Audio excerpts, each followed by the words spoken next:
Hello everyone, आप सबका बहुत बहुत स्वागत है हमारे इस यूट्यूब चैनल पे। आज हम डिटरमिनर्स के बारे में पढ़ने वाले हैं, जो कि क्लास 10th का एक बहुत ही इम्पॉर्टेंट चैप्टर है डिटरमिनर। उसके बारे में हम पढ़ेंगे।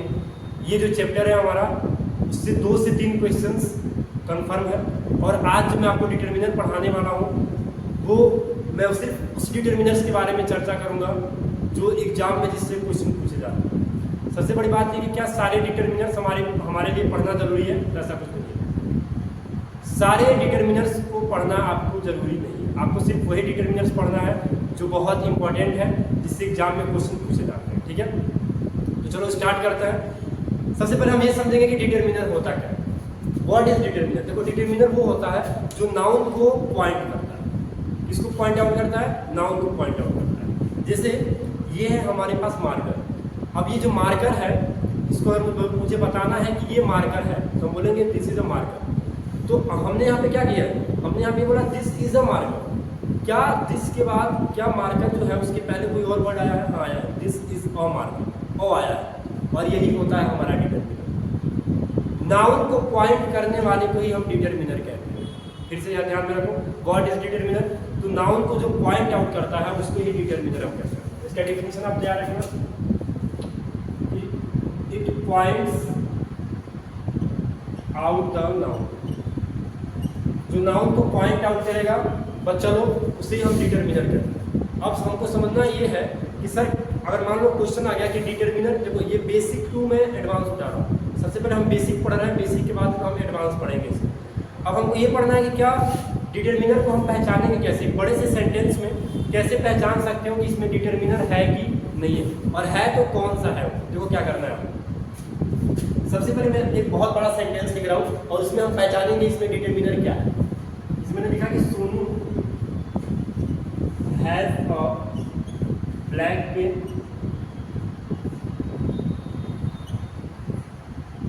ही हैज सम बुक्स। मेरे प्यारे बच्चों, जब भी आपको डिटरमिनर्स आइडेंटिफाई करना हो तो उस सेंटेंस में आप नाउन के पास सबसे पहले जाइए। जब भी आपको डिटरमिनर फाइंड करना हो तो सबसे पहले आप नाउन के पास जाइए, क्योंकि नाउन को ही डिस्क्राइब करेगा। तो नाउन के बगल में जो भी वर्ड होगा वो आपका डिटरमिनर होगा। इससे कंफर्मेशन ये मिलती है कि हमेशा नाउन के पहले डिटरमिनर होता है कि नहीं होता है, इसकी कोई गारंटी नहीं है। लेकिन जहाँ डिटरमिनर होता है वहाँ नाउन जरूर होता है, ये कंफर्म। इसलिए हम बोलते हैं कि डिटरमिनर जो होता है वो नाउन को फॉलो करता है। किसको फॉलो करता है? Determiner follows the noun. ये बात आपको याद रखनी है। तो अगर हम इस टॉपिक पे, इस मुद्दे पे, अगर इस सेंस पे हम देखें इसको, तो इसमें नाउन क्या है? नाउन तुम्हारा पेन है। तो नाउन के बगल में क्या आ गया? ब्लैक आ गया। ब्लैक के बगल में क्या आ गया? आ गया। तो ये हमारा डिटरमिनर नहीं हो पाएगा। इसलिए नहीं हो पाएगा क्योंकि यहाँ पे डायरेक्ट नाउन के बगल में आर्टिकल नहीं है, इसलिए इसको डिटरमिनर नहीं बोलेंगे। तो इस वाले सेंटेंस में कोई भी डिटरमिनर। सेकेंड वाले में अगर हम बोलेंगे, यहाँ पे देखो बुक्स लिखा हुआ है, ये हमारा नाउन है और इसी नाउन के बगल में सम का यूज किया गया है, तो ये हमारा हो जाएगा डिटरमिनर। सम क्या हो जाएगा? हमारा डिटरमिनर हो जाएगा। ये मैंने आपको बताया कि डिटरमिनर को आप कैसे फाइंड आउट कर सकते हैं। फिर मैं बता दे रहा हूँ, जिस सेंटेंस में जहाँ नाउन होता है वहाँ पे डिटरमिनर होगा, ये बात कंफर्मेशन नहीं है। लेकिन जहाँ भी डिटरमिनर होगा उसके बगल में नाउन जरूर होगा। It means determiner follows the noun. You have to learn it. Okay, चलो अब नेक्स्ट टॉपिक पे हम पढ़ते हैं।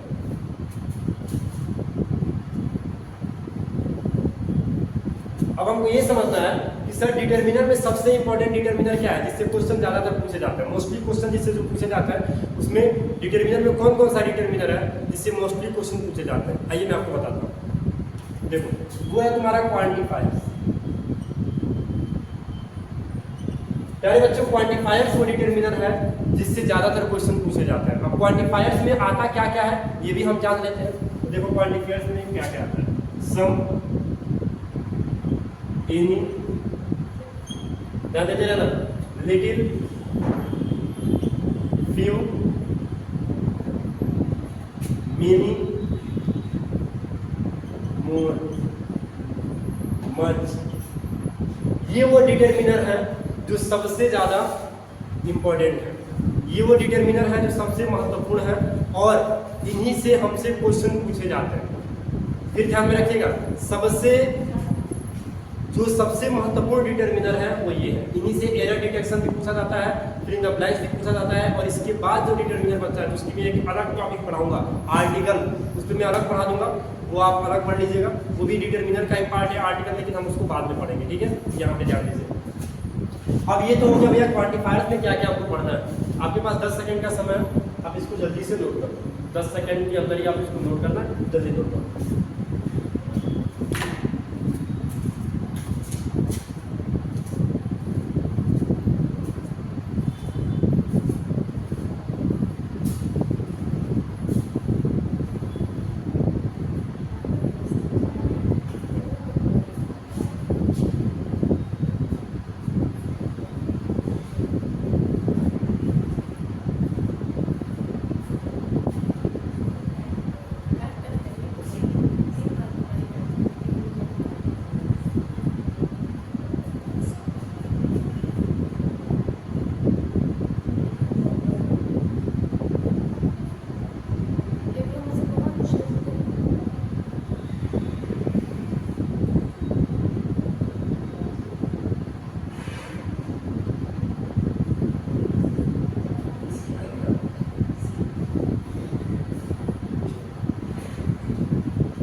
भैया टाइम अब खत्म होता है। अब सबसे पहले हम पढ़ेंगे, नोट कर लिए, तो अब हम पढ़ेंगे कि सम और एनी का यूज कहाँ करते हैं, ठीक है, इसको इरेज करना है। अब पढ़ना है हम लोग को कि हम सम और एनी का यूज कैसे करेंगे। ध्यान दो, बहुत सिंपल तरीके से बता दे रहा हूँ तुमको, और ये दावा करता हूँ आज अगर पढ़ लिए तो सम और एनी में आज के बाद कभी भी तुमको कोई दिक्कत होने वाली नहीं है, ये बात अभी याद रखो। ये देखो सम और एनी, सबसे पहले देखो कॉमन थिंग्स क्या है, जो सम होता है या फिर एनी होता है, दोनों का यूज तुम काउंटेबल और अनकाउंटेबल के लिए कर सकते हो। सबसे पहले याद रखना, काउंटेबल या फिर अनकाउंटेबल नाउन के लिए दोनों का यूज तुम कर सकते हो, ठीक है। दूसरी सबसे बड़ी बात कि सर सम का यूज कहाँ करेंगे, एनी का यूज कहाँ करेंगे, क्यों मैं बता दे रहा हूँ, समझ लो भाई। सम का यूज करोगे अफर्मेटिव सेंटेंस के लिए, सम का यूज कहाँ करोगे अफर्मेटिव सेंटेंस के लिए। एनी का यूज कहाँ करोगे अगर सेंटेंस नेगेटिव है, अगर सेंटेंस नेगेटिव है तो तुम वहां पे एनी का यूज कर दोगे। समझ में आ रहा है, कहाँ देख रहा है, इधर देख भाई। अब सवाल ये आता है सर एक एग्जांपल देके बता दो, मदारी तो दिखा दे रहा हूँ, एग्जांपल देके बता दोगे। आधा भाई दिखा देते हो, इधर आंख खोल के रखना। यहाँ पे लिखा है आई हैव डैश कर दिया, और यहाँ पे लिख दिया बुक्स। अब बताओ भाई बाप क्या होगा इसमें, यहाँ पर जाएगा सम। क्यों होगा, क्योंकि सेंटेंस कैसा था, अफर्मेटिव था। अगर यहीं पे होता आई हैव नॉट या फिर आई हैव करके डैश कर देता और नेगेटिव आता था I have not dash book, तो क्या भर देता मेरे भाई, एनी भर देता। बस याद रखना तुमको इतना कि अगर सेंटेंस पॉजिटिव है अफर्मेटिव है तो सम का यूज करेंगे, अगर सेंटेंस नेगेटिव है तो एनी का यूज करना। खत्म बात। चलो अब देखो भैया, अब आ जा रहा है सबसे खतरनाक सवाल। इसी पे बच्चा लोग का क्या होता है ना, बच्चा लोग पानी मांगता है, बच्चा लोग इसी पे पानी मांगता है, कहता है कि पानी पिला दो। गुरुजी फेल कर दिए, कैसे फेल कर दिए, तो अब अफर्मेटिव और नेगेटिव के लिए तो बता दिए गुरुजी, लेकिन इंट्रोगेटिव के लिए किसका यूज करेंगे। इधर आता मेरे पास, इधर कैमरा जूम करो, इधर। अगर सेंटेंस तुम्हारा इंट्रोगेटिव है, अगर सेंटेंस कैसा है, इंट्रोगेटिव है, तो भाई देखना, तो अगर सिंगुलर होगा तब सम यूज कर देना। अगर एक मिनट, अगर ये प्लूरल होगा तब तुम सम यूज कर देना, अगर सिंगुलर होगा तो एनी यूज कर देना। समझ में आ रहा है कि नहीं आ रहा है, शोर शराबा नहीं कर देगा। समझ में आ रहा है तुम लोगों को। प्लूरल होगा तो सम यूज कर देना, अगर सिंगुलर होगा तो एनी यूज कर देना। कोई सेंस में जब सेंटेंस इंट्रोगेटिव है वो कैसे पता चलेगा, इधर आ जाओ। ये देखो, डू यू हैव डैश कर दिया, बुक्स कर दिया। अब बता दे भाई क्या होगा, सम होगा कि एनी होगा, जल्दी बता दो, 2 सेकंड का टाइम देता हूँ। ये देखो बुक्स क्या है, नाउन है, प्लूरल में चला गया, सम फिर कर। अब बता, इससे अच्छा तुमको फैक्ट कहाँ मिलेगा। चलो कमेंट में इसको, इसका जवाब जरूर तुम लोग बताओगे। डू यू हैव बुक मैंने लिखा है, सम और एनी में से कोई एक चीज फिल करना है, कमेंट में जरूर बता देना, ठीक है भाई। ये था हमारा सम और एनी पे कॉन्सेप्ट। मिलते हैं नेक्स्ट वीडियो में जिसमें आपको बताएंगे फ्यू और लिटिल, ठीक है। तब तक के लिए मन से पढ़िए, फोन बिल्कुल मत चलाइए, वीडियो देखने के लिए फोन चलाओ, उसके बाद कुछ मत करो। समझ में आया?